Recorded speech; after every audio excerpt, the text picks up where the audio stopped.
আসসালামু আলাইকুম। টিউবারকুলোসিস মেয়াজমের সংক্ষিপ্ত পরিচয়। চিকিৎসাধীন অবস্থায় রোগীর একই লক্ষণ ঘুরে ফিরে আসে, একই সময়ে বিভিন্ন রোগের আক্রান্ত হয়, তাই বারবার চিকিৎসক পরিবর্তন করে। যে খাবারে বৃদ্ধি সেই খাবারেই প্রতি আকাঙ্ক্ষা অর্থাৎ পাওয়ার আকাঙ্ক্ষা লক্ষ্য করা যায়।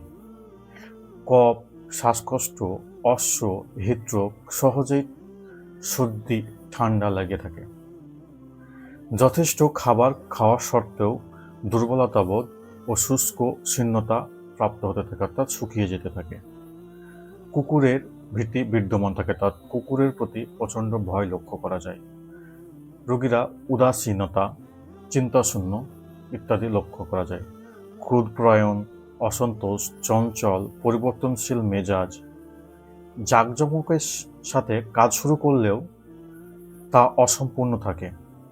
অনবরত ঘুরে বেড়ানোর স্বভাব, নিদ্রায় চিৎকার করে কথা বলে।